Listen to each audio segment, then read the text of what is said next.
यह वीडियो ऐतिहासिक मान्यताओं और लोक कथाओं पर आधारित है। इसका उद्देश्य किसी की धार्मिक भावनाओं को ठेस पहुंचाना नहीं है। सन 1517 ईस्वी सिकंदर लोदी की मृत्यु के बाद इब्राहिम लोदी दिल्ली की गद्दी पर बैठ चुका था।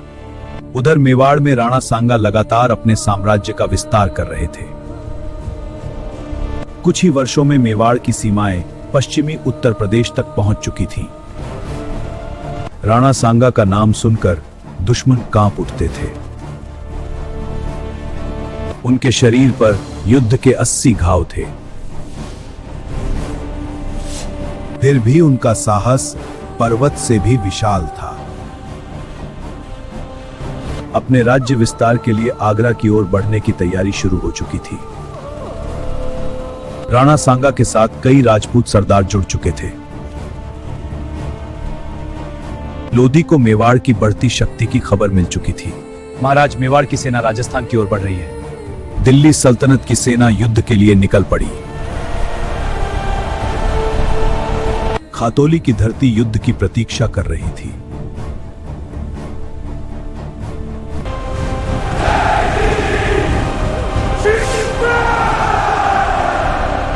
अफगानी सेना ने भी रणभूमि संभाल ली और फिर युद्ध का पहला हमला हुआ। राजपूत तलवारें बिजली की तरह टूट पड़ी।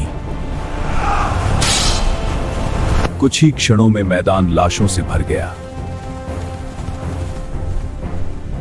राणा सांगा दुश्मनों के बीच सिंह की तरह घुस पड़े। राणा का भयावह रूप देखकर अफगानी सैनिक भय से पीछे हटने लगे। महाराणा के वार से दुश्मनों के सिर धड़ से अलग हो रहे थे।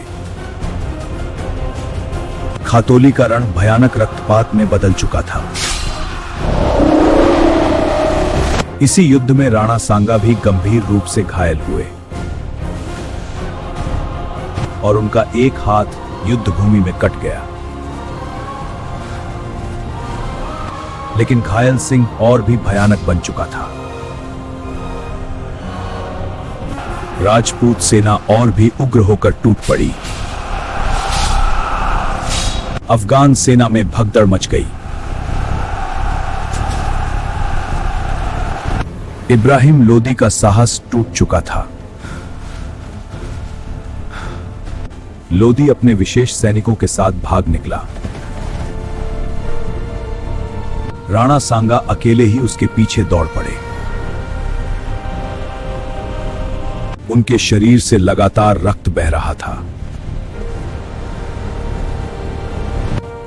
फिर भी उन्होंने पीछा करना नहीं छोड़ा। भागती हुई अफगान सेना बिखर चुकी थी। राजपूत योद्धा चारों ओर विजय ध्वज लहरा रहे थे।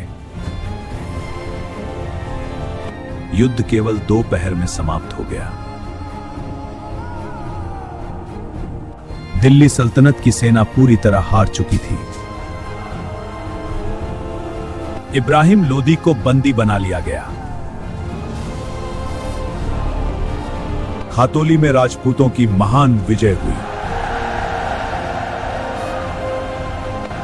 पूरा मेवाड़ इस विजय से गर्वित हो उठा और राणा सांगा की वीरता पूरे भारत में गूंज उठी।